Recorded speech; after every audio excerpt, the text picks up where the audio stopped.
Hi, this is Colin McEnroe. You know, we've done other shows like this. My goal is to reach a place where we never have to do this show again. I really want to be there, but I feel we're moving in the opposite direction. And what I mean by that is that this is going to be a show about Muslims. It's going to be about a show about the fact that Muslims want the same peaceful life that you want.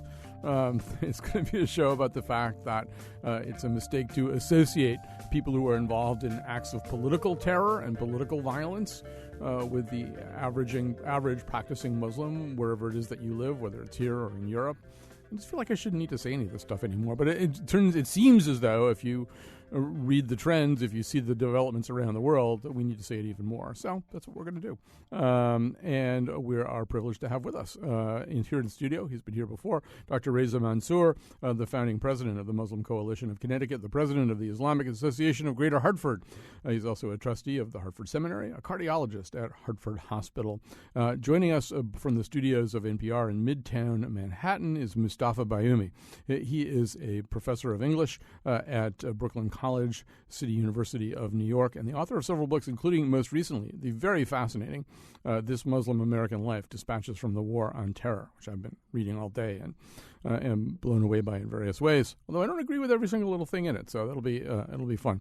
Anyway, he's joining us from the studios. We're going to talk obviously, we probably would have done this show even without Paris, but obviously Paris has kind of changed things and accelerated certain trends and exacerbated other ones. So we're live here in the afternoon. We welcome your phone calls, 860-275-7266.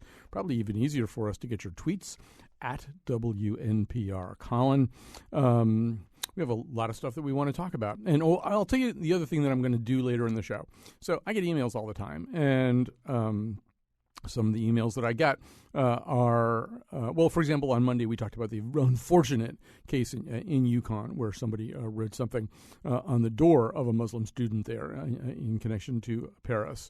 And so I got a very interesting email. I mean, not a very nice email in response to that. I'm going to read some emails to our guests and some things from recent columns and just get them to react. I mean, I think that's sort of maybe a way to do this.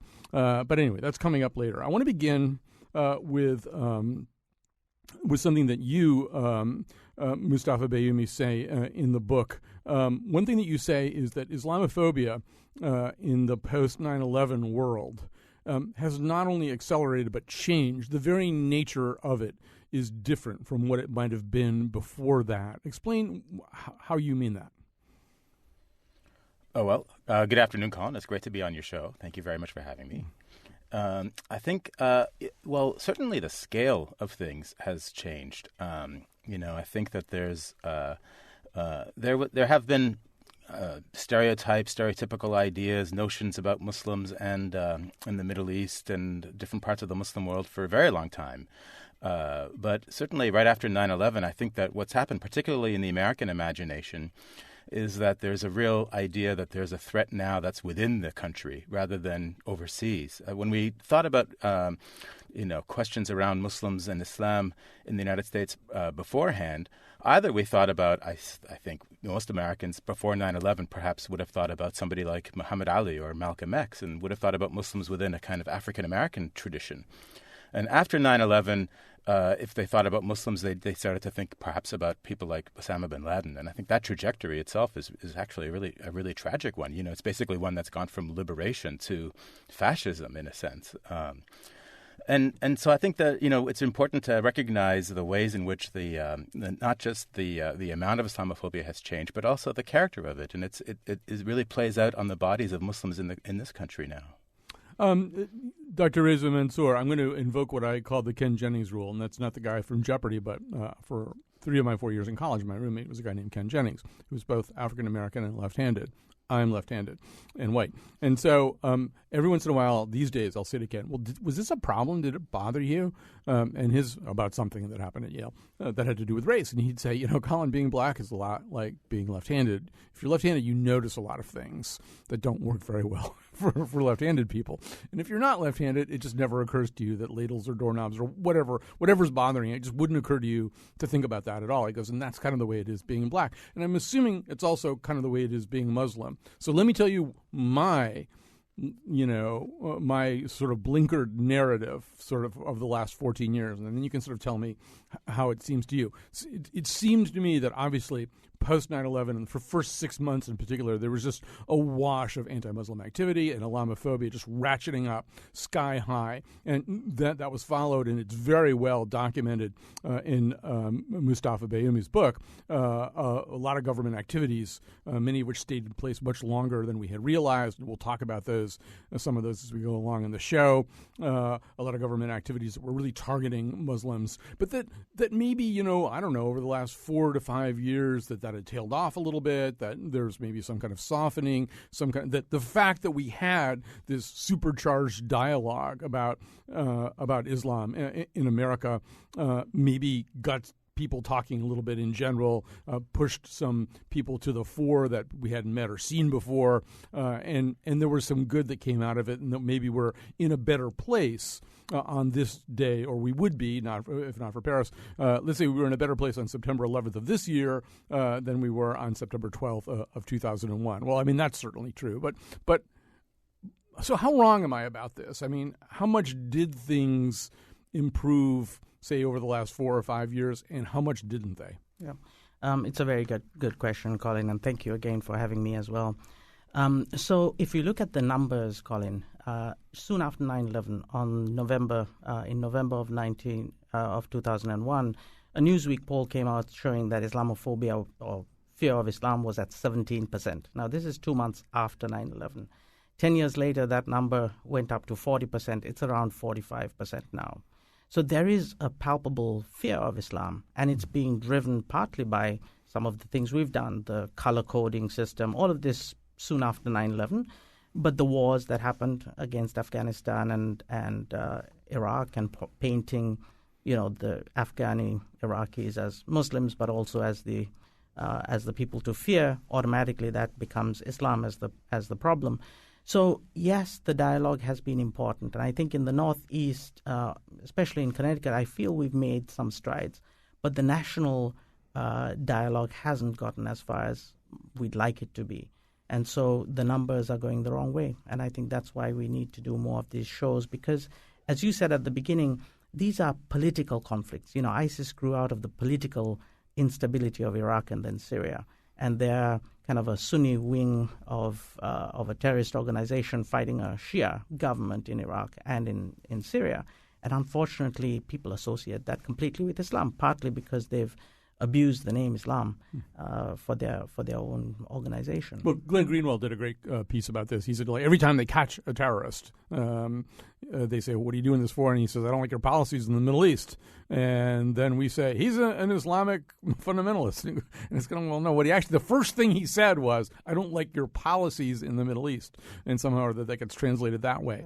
But Moustafa Bayoumi, in response to the numbers that Dr. Mansour just put out there, to me, the most fascinating section of your book is the fourth and final one, where you talk about culture. And it's an area where I struggled a little bit with some of your arguments. But undeniably, pop culture has reinforced some of these tendencies. If we went from 17 to 45% Islamophobia, I think you would argue very persuasively that a lot of that is that we began because, in fact, people develop popular culture based on what's on the minds of people, and then just turn it up to 13 on the volume dial. Americans have ingested a lot of culture that preys on exactly the kind of fears that you were talking about. You want to comment on that a little bit more, or flesh that out for us? Yeah, sure. I mean, I think that's true. I think that if we looked at popular television shows, for example, like 24 from a few years ago, or Homeland, that's basically running for the last few years, we see the same sort of notions that are presented over and over again. And it's essentially that Muslims are to be feared, that their daily lives are basically lies, that they're all working with an agenda to essentially usurp the United States and produce mayhem and all these sorts of things. Like, I think Homeland is a really good example. Like, in the first couple of seasons of Homeland that I've watched, every Muslim in the show is basically at some point a terrorist in waiting. There's really no regard for average, ordinary Muslim life in these shows, and I think that's a real problem with a lot of Hollywood culture in general. We don't get a lot of inner life for non-mainstream characters, but with the Muslim community these days, it plays out particularly because it has such a resonance with the sort of temperature of the society, and the way that the politicians also actually are invoking Islamophobia as a way of shoring up their support and these sorts of things. So I think they all work really carefully together, and Muslims, who are a very small population in this country, are easily then essentially stereotyped and reproduced as these stereotypes with very little opportunities for them to speak back to them. This is one of the areas where I was really fascinated by your argument and agreed with it, like 85% of it. But the final 15 would be. Well, I don't even disagree, but I want to hear your thoughts about this. So, 24 is indefensible. We're not going to have a conversation about 24. But so I think if the makers of Homeland were here, what they'd say is, well, no, we really also tried to point out how U.S. policies create some of these situations. So, you point out in the book, in the first season, a lot of the plot has to do with the radicalization of an American soldier because he sees a little Muslim boy killed by a presumably U.S. drone strike. And you see that in other seasons, of U.S. policy really screwing up, killing the wrong people, letting bad people get away. And I know you've got a very interesting sort of good Muslim, bad Muslim argument in your cultural section. But I think the people from Homeland would say, no, well, we're trying to do this with nuance. We're trying to show that, in fact, we made our own bed. Just as in Argo, I think I haven't seen the movie in a while, but I think at the beginning, Ben Affleck or whoever has this kind of primer almost on how U.S. policies created the situation that is now going to have to be addressed in this movie. That some of these works of popular culture at least make a feint. Maybe it's not a full step at addressing the ways in which we create some of these problems. Yeah, I agree with that, actually. But that there is a little bit more complexity that's coming into the picture. But it's interesting to see how it gets sort of shifted out. Like in you're correct that is true in Argo, but that's actually only in the opening sequence of the movie. Mm-hmm. And then it's as if okay, we're done with that complexity, and now we're just going to get into the regular part of the movie. And in Homeland, I think the problem with that I have with shows like Homeland is not so much for what you're describing, which I think it has some intelligence to it and has some worldliness to it. But it's the fact that the Muslim characters can only be either with the state or terrorists. There's no other option for them. There's no character that somehow has another way of thinking about how to be in the world. It's either you're fully aligned with the state and you're part of the CIA infrastructure where there's a couple of people, like one character who's like that, or you're fully a terrorist or a potential terrorist. And I just think that's not. I'm critical of U.S. foreign policy, and I'm not a terrorist. And I think that there's the vast majority of Muslim Americans that I know occupy that same position, and we don't see ourselves represented in these kinds of shows. And Dr. Mansour, I assume that's something that you would agree with. And actually, I think in his book he even talks about, correct me if I'm wrong, but I think it's a conversation between, of all people, Bill Cosby and Katie Couric or something, where they say, well, what there isn't is the Cosby Show for Muslims or for Arabic peoples or for Middle Eastern peoples. There isn't some kind of depiction, as he was just saying, of people living a life that you would recognize. Well, I think that's really important. I think we need to create those narratives, and I think that's important here in the state of Connecticut when things were getting out of hand. Part of the reason we started the Muslim Coalition of Connecticut is that we wanted to live our Islam through service. So serving in soup kitchens, shelters, and habitat builds, for example, it changes the narrative. Okay, Muslims are here to help. Likewise, being a physician, 10% of America's physicians are Muslim, despite being 1% of the population. So we're here as healers. And not only is it hurtful to hear the association with terror constantly about Muslims, but we're here trying to make a difference in a positive way. But I agree with you. The narrative, of a Cosby-type show would be important. Now, there are Muslim comedians that are coming up and who are changing that narrative, but it's taking a while. We're a relatively recent immigrant population, and therefore it takes a while to get to the level of Bill Cosby. Actually, I was watching a Maz Jobrani special last night to get ready for this. And I don't know, he's just sort of Don Rickles the whole thing, in a way that I never have seen his stand-up. I was kind of surprised. I'm not sure it exactly addresses the problems we're going to be talking about here today. Why don't we grab a break here? So much more to talk about. This show may fly by very quickly. Our number, 860-275-7266.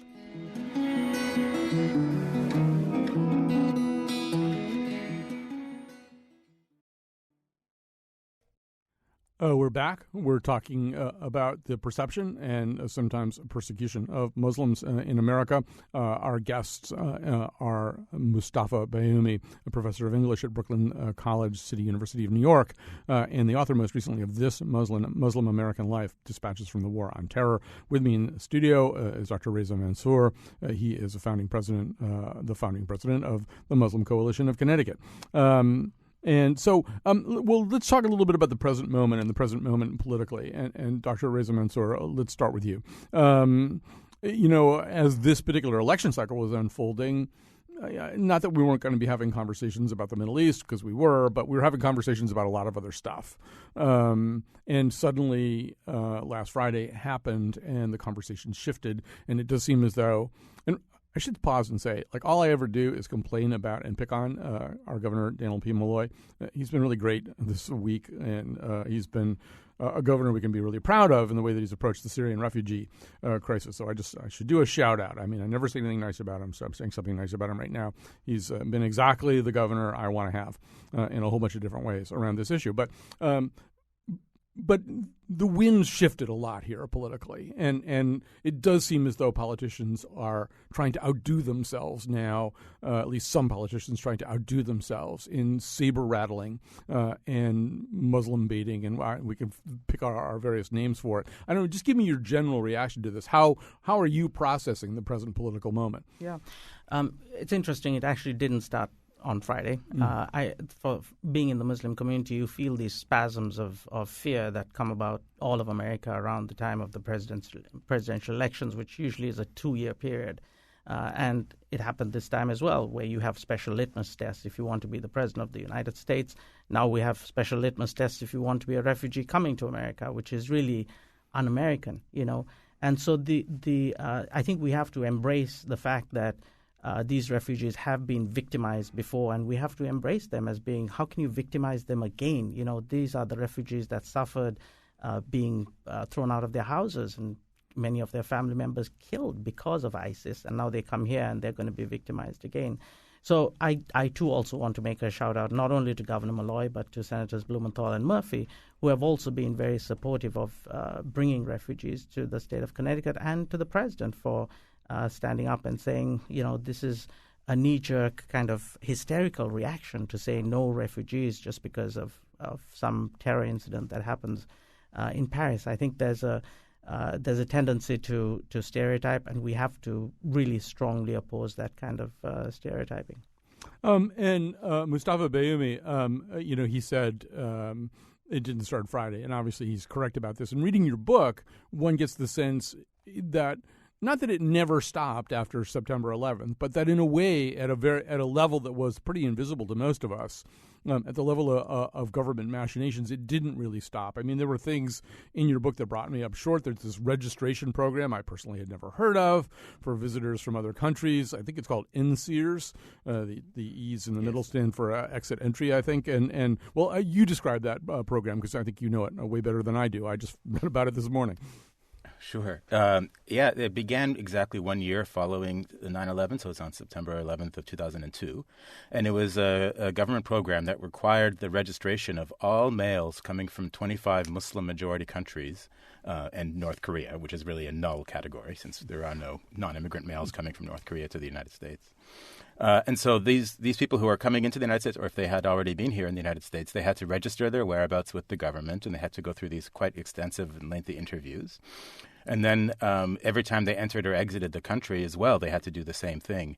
And so it was tremendously burdensome on the community. And it was also, at a time when a lot of people who were in the Muslim communities around the country were were actually fled. Many of them actually left to Canada at the time. And then there was one of the interesting facts about this program too was at a certain moment, the government was registering people who also had Canadian nationality as well as having been born or having nationality from one of these other 25 countries. And Canada issued a rare diplomatic warning against the United States because of this, because they said a Canadian citizenship should be a Canadian citizenship equal for everybody who's Canadian.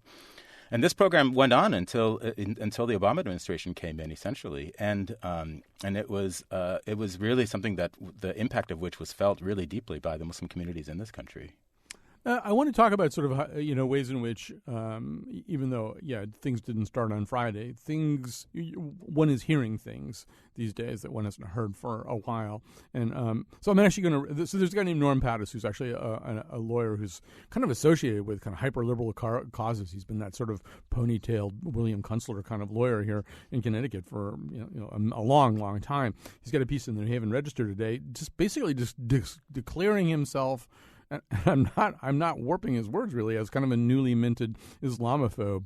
And he says, he writes, "There's wax in my ears just now when Muslims of goodwill seek to remind me that Islam is a religion of peace. Don't lecture me about my shortcomings in this dark hour. If you are outraged about the distortions of Islam, then strike out at those who distort it by acts of terror. Telling me to remain calm feels a lot like being fattened before the slaughter." And he's doing all this in the context of also criticizing Governor Malloy and Connecticut's decision to take in Syrian refugees. And Dr. Mansour, I don't know whether you read that yet or not, but how do you react when you hear something like that? I actually did read it, and I was pretty shocked. The problem is that it's very easy to say I'm an Islamophobe. Muslims aren't doing anything about it. The problem is that we are doing everything that we possibly can in terms of trying to address these issues. I think on every single Muslim organization on their website, you will find a very strong statement saying that what they did was completely wrong. Now, we've done a lot of interfaith events where we invite the media, and you get responses like, this is not newsworthy, we haven't got a person to cover it at this time. And then at the same time, where's the moderate voice? Well, we're speaking as loud as we can. Who's listening? It's that. And people who make statements like this, we get concerned because that means that the general, the rhetoric is so loud that even liberal people who are open to other religions and understanding other religions have been, forced to make statements like what he does, what Norm Pattis does. It's concerning on multiple levels. Yeah, go ahead. I wonder if I could jump in here, Sure. too, because I think it's really important also that we recognize that that's exactly the kind of reaction that groups like ISIS want. They're actually trying to foster a kind of clash of civilizations, a kind of cultural war between these opposing forces, and they're trying to illustrate that Western values are skin deep and that their hypocrisy is actually much greater than their notions of tolerance. And that's not the United States that I know. And all my work is actually trying to address this issue and trying to say, look, we should be true to our values. And I think that our values, these bedrock values that are in the United States, are worthy and honest. But if once there's a push towards even more and more intolerance, it's actually going to feed right into the ideology and the recruitment strategies of groups like ISIS.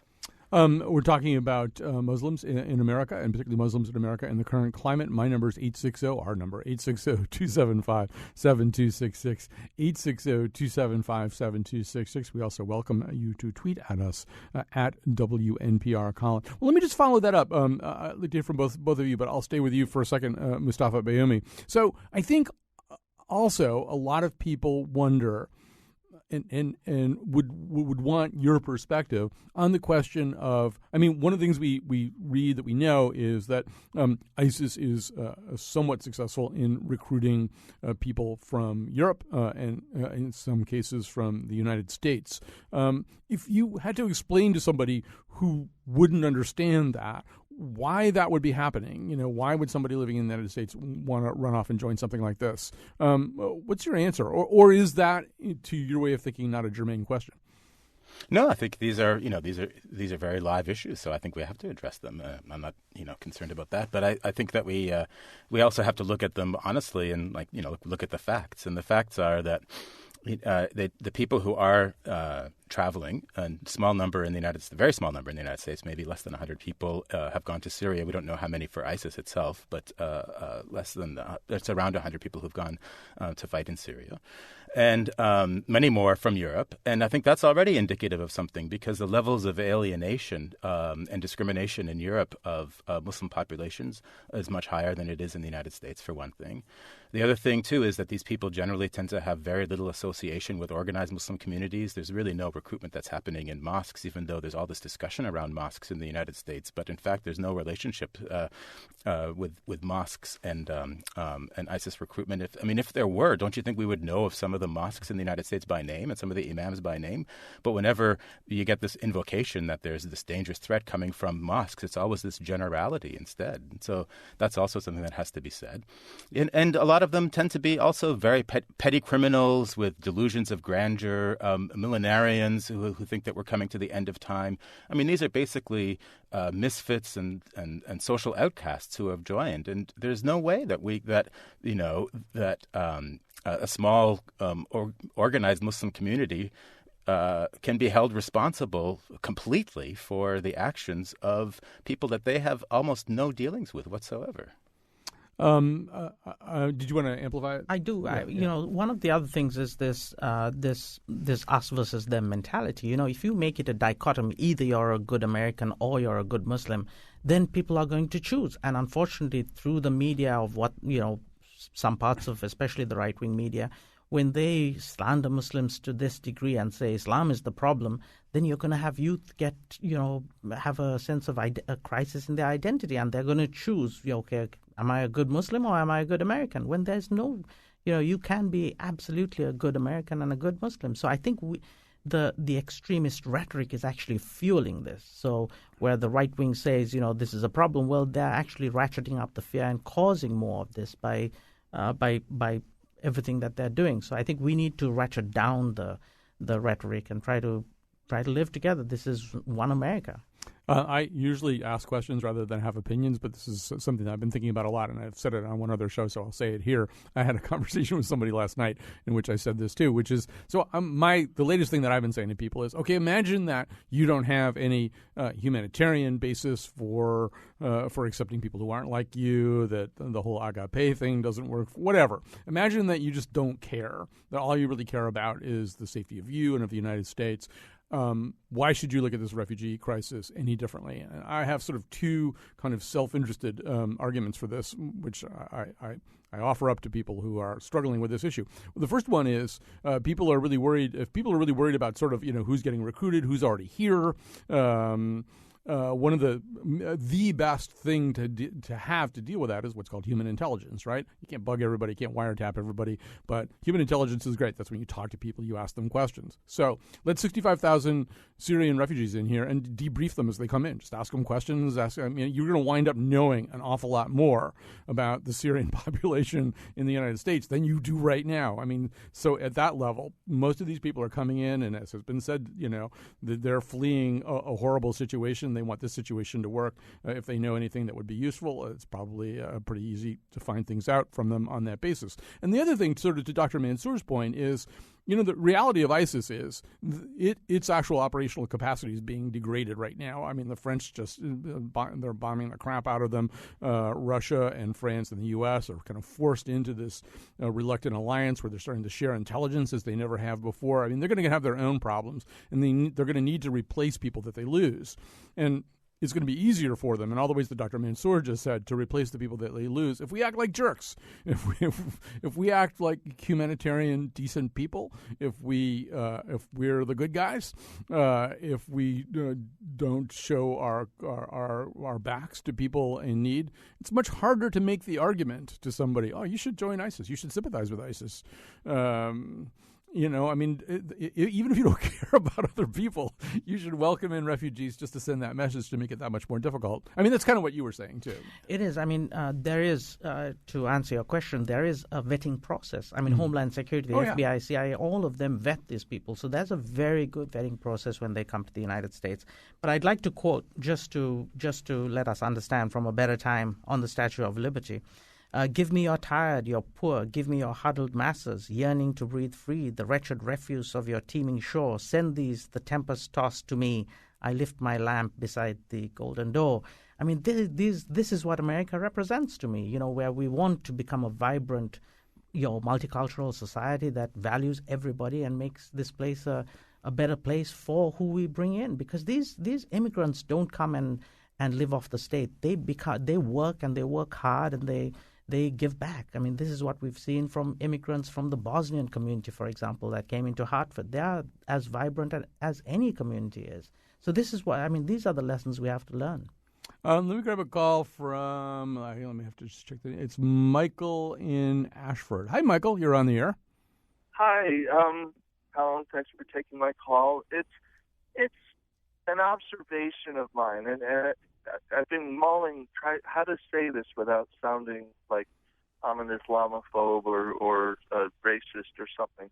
But I just feel that I'm familiar with the UConn campus. I walk on it frequently, and I used to go by the mosque, and they just are very touchy as a group generalization, in the sense that I think they feel like an embattled minority, and as such, they're more in people's face about their property, about their parking spaces. And I know two different people who had their cars towed when they had parked in a space owned by the mosque, and it's just sort of an embattled paranoia that I understand, or that I think is understandable, but I think that in a way it explains why Islam is more a target of hatred than other minority religions or ethnicities, such as All right, I'm gonna cut you off there. First of all, obviously, we don't want to judge an entire world religion by two instances of car towing, but in a way, there's a point that he's making that might be worth exploring. Let me see if I can sort of reframe it a little bit more usefully. So, I think, on Monday I was quoting Mohammed Gilan. I may be saying his last name wrong, but I'm sure he's a thinker known to both of you. In fact, I think he shares some Canadian ties. But he said he tweeted last year asking me to condemn the obviously condemnable. Presumes my basic moral code is in question. I refuse to take part in this, which I thought was a really interesting observation. If you're a minority who's constantly in the U.S. constantly being asked to condemn things that anybody could tell is condemnable because you share something with the people who did it. That would wear me down. I would get touchy after a while. That would wear me down. The presumption that I constantly had to renew my bona fides with the society I was living in would really bother me. And when I brought that up, we were also talking about how at UConn there's more talk about having more diversity training, particularly concerning Muslim issues, particularly at a time like this. And the guy said, well, isn't that the same thing? If I'm not an Islamophobe, why do I have to go through diversity training? Why is there a presumption that I have bad moral faith? Why does everybody on the UConn campus have to go through diversity training if only a tiny fragment of those people are Islamophobes? And I mean, I have my own answer to that. But Dr. Mansour, I don't know. You can react to anything that was just said. So when you're constantly being attacked or even being presumed to be guilty because of some terrorist incidents, you tend to isolate yourself. I mean, going into a sense of a cocoon is not unnatural. However, I think it requires a lot of courage to actually come out and be open about your faith and be able to talk about it. And I think the Muslim community in general at least in Connecticut, have done a really good job trying to reach out. We've recently had a whole series of conversations with your neighbor, going through all of the different, or not all of them, but many different churches in the greater Hartford area. We've had frequent open houses, all to try to dialogue. And I think it's important to have the courage to be able to do that. But with 45% having a negative impression of Islam, some, especially youth, may feel intimidated to go out and be able to define themselves and be able to define themselves properly. And sometimes it comes out as being very defensive. And I think that needs to be understood as well. I think that we have to have the courage to go out and define ourselves and be part of the conversation. Well, yeah, Muslims wouldn't be the first minority to wind up with a chip on their shoulders because of the way they were treated. I mean, that's pretty much the story of minorities in this country and probably elsewhere. After a while, you really get tired of having to deal with that kind of stuff. I don't know. Is there, Moustafa Bayoumi, another thing you want to say about that? Yeah, sure. I think that the notion of diversity training isn't quite the litmus test of whether you have bad moral character individually. The way that people are saying, will you condemn this or not? I mean, I don't. That diversity training is for a group, I would imagine, and it's not just an individual has to go through that. And I think that it's actually probably a good thing because there's shockingly low levels of knowledge about Islam in this country, unfortunately. And so I don't think it's a bad thing that people actually learn some ways about the faith itself and its traditions and its history, and also just how to live with each other in a multicultural society. I know for myself, I actually travel the country and lecture the country. I'm fortunate in that way because of my books, and I can tell you that I spend probably at least half of my lectures still explaining the difference between Arabs and Muslims in this country. And people they don't even know what that difference is. And I used to resent it, and now I embrace it because I feel like, somebody has to let people know what that difference is. Let me just ask you, one of the portions of your book has to do with the day you were naturalized. And so you have dual, at least you did at the time of the book, have dual Canadian and U.S. citizenship. And there were sort of practical reasons, as you say in the book, for you to want to be naturalized. But it's obviously not simply a practical step. It's a decision you make for other kinds of reasons. Why is it important to you to be a U.S. citizen? And I guess sort of, I mean, a lot of people, I think, sort of listening to the U.S. conversation, particularly at a time like this, would think, who wants to be a citizen of this place? If one is a Muslim. So why do you want to be a citizen here? What's important to you here? I still believe in the idea that with a thriving civil society and civic participation, that people can make a difference in this country. And I think that the bedrock values of this country are definitely worth fighting for. And so, I live here. My life is here. My work is here. I'm a contributing member to this society. I want to be recognized as that and operate from that position as well. And so, I took the decision very seriously. And so my efforts at criticism are, you could say, a criticism out of love for this country. It's an attempt to try to make sure that we subscribe to the bedrock values that we all share.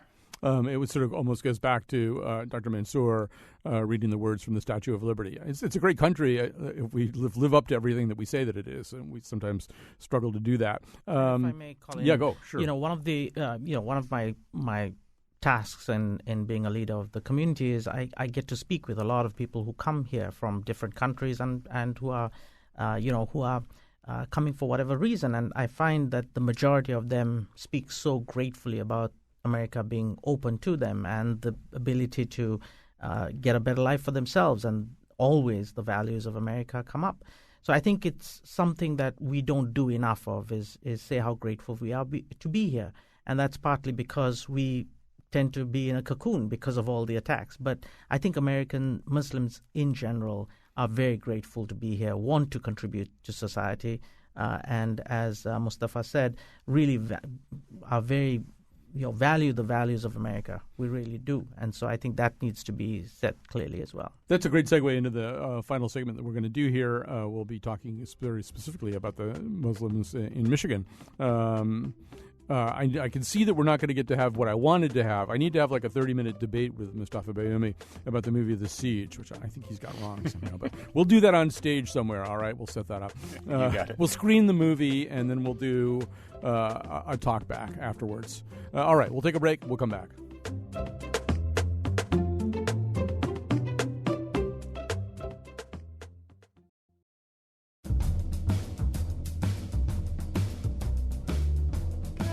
Today's show was produced by Lydia Brown and me, Kyone Wolf. Our interns are Dan Schultz and Sarah Flaherty. Greg Hill tweets for us at WNPR Colin, and the part of Bill Curry was played by Claire Danes. For show pages, articles, and other great stuff, visit our website, WNPR.org/Colin. On tomorrow's show, The Nose covers Charlie Sheen's announcement and our subtle prejudices about the way people use words. Now, back to Colin. Speaking of the way people use words, in Moustafa Bayoumi's book, I've learned a new word, which I really like a lot, imbricated or imbrication, which he uses in a very interesting way. So we're going to be talking about words tomorrow and lots of other stuff on the nose. All right, we're talking about Muslims in America today. Moustafa Bayoumi is here. His book is This Muslim American Life, Dispatches from the War on Terror. In studio with us is our good friend, Dr. Reza Mansour, the founding president of the Muslim Coalition of Connecticut. Joining us now by phone is Matt Stifler, and he is a lecturer in the Department of American Culture at the University of Michigan and a researcher at the Arab American National Museum in Dearborn, Michigan. Welcome to the conversation, Matthew Stifler. Thank you, Colin. It's good to be here. So let's begin with Dearborn. Dearborn has this kind of amazing demographic profile, which unfortunately has entitled itself to death threats and hate speech recently on social media. But in general, it's a much more interesting story than that. Explain the concentration of, or just describe, first of all, the concentration of Arab Americans in Dearborn. Sure. So the city of Dearborn is about 100,000 people, and at least 40,000 of those are Arab American, and almost all of them are Muslim, coming from Lebanon, Iraq, Palestine, and Yemen for the most part. And they've been here in Dearborn since the city became a city in the 1920s. And was it simply because of the automotive industry? I mean, how does that, that's not an enclave. That's much more than that. So how did that happen? You know, it started, the city of Dearborn Arab American population did start because Henry Ford moved a lot of his operations here to the city of Dearborn and opened the Rouge factory in the 1920s. Before that, the Arab Muslim and Arab Christian populations lived in and around the city of Detroit and worked in the factories there, but then they moved over here, a lot of them, when the Rouge factory opened. And so the population just naturally grew from chain migration and families having more children. But really what pushed the population to the place we have it now was refugees and exiles and people fleeing violence in their homelands in Palestine and Lebanon and Yemen in the 60s and 70s. So most of the people we have in Dearborn today can trace their immigration to leaving horrible situations in their home countries. Given all that, and given in particular what you just said, Governor Rick Snyder of Michigan was one of the first governors to say that he did not want to accept Syrian refugees. Did that surprise you? And not to make you speak for an entire state of people, but how big a surprise was it either to the people of Michigan or to the people of Dearborn? Is there a way that you can talk about that? Yeah, so to me personally, it was surprising, and I think it caught a lot of the Arab American organizations in Dearborn and across the state off guard, considering Governor Snyder has a long history of working for immigration, especially to the city of Detroit. And his stance on immigration was actually sort of caused him some flack from his own party here. So we were disappointed, to say the least, that after months and months of working specifically on the Syrian refugee problem, to have him about face so quickly. So that we're still kind of reeling from that.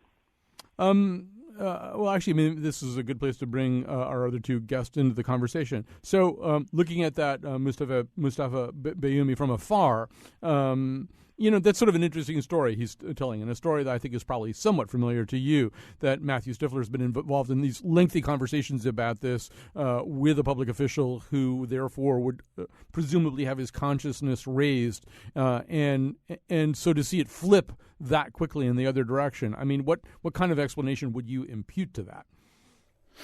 Well, unfortunately, that's the way that politics is often run these days in this country. And the politics often also premised on fear.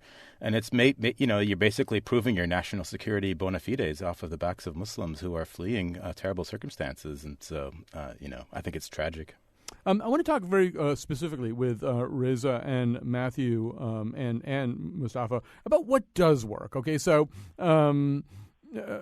first of all, Matthew, it might be interesting to start with you. So just the numbers that you stated at the beginning certainly gives an Arab population a chance to invent a culture that can tell its own story, and that can maybe be what Moustafa Bayoumi calls a war on terror counterculture. So has that happened in Dearborn? Is there a way in which the other 60,000 people kind of get it in a way that a lot of other people spread across America don't? Absolutely. I mean, just given the long history of the population here, but also because the population has completely transformed the city of Dearborn in very positive ways. In the 70s and 80s, the city of Dearborn was a dying post-industrial kind of city, and today there's hardly an empty storefront. The immigrant population not only has rebuilt the city's infrastructure that way, but they reinvested in the city and built new homes and really just made it a growing enclave in an area and in a county that has seen tremendous population loss in the last 10 years. But more specifically, I work at the Arab American National Museum, which is celebrating its 10th anniversary. And so we were built here in the city of Dearborn to send a message that this community is strong. And we didn't do it just with help from Arab Americans. We did it with help from local officials, state officials, and federal entities and foundations and people that invested in the idea of celebrating this idea that there's an Arab American community in what is like a quintessentially American city, the city of Henry Ford, the city of the Ford Motor Company. And so it is making a strong statement that not only does our community support the work we do here, but that the larger community supports us. Keeping in mind that time, unfortunately, is growing very short, I'm going to ask each of the other two guests very quickly. Moustafa Bayoumi, when you talk about war on terror counterculture, what do you mean? Or very, very briefly, kind of what works that way? What give some specific examples of things that you think tell the story the right way? I think there've been a bunch of really great novels. For example, there's Rhonda Girard's A Map of Home. There's Mohja Kaf's The Girl in the Tangerine Scarf. These are really great novels that describe the Muslim American experience and with complexity and nuance.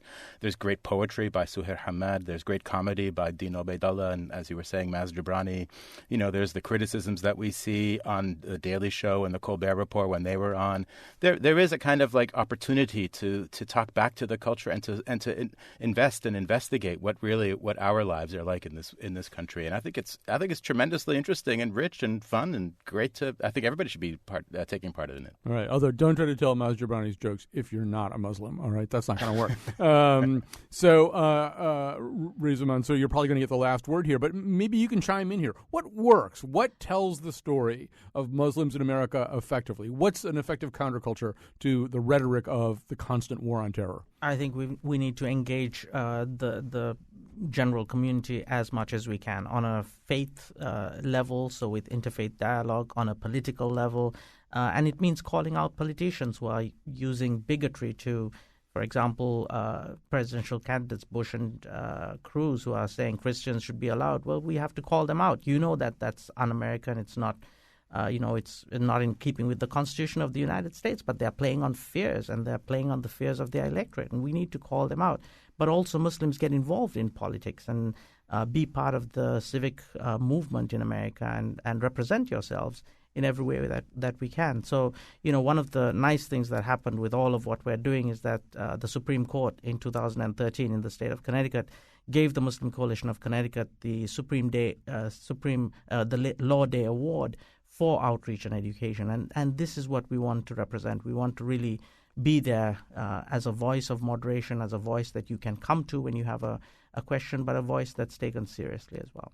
Well, we hope that this show makes some small contribution to the kind of thing we're just talking about here at the end. Thanks very much to Moustafa Bayoumi, his book, This Muslim American Life, Dispatches from the War on Terror, Dr. Reza Mansour here in studio, founding president of the Muslim Coalition of Connecticut, Matthew Stifler, lecturer in the Department of American Culture at the University of Michigan. Thanks especially to Lydia Brown. This show was her idea, and she has produced it fabulously. We'll be back tomorrow with The Nose.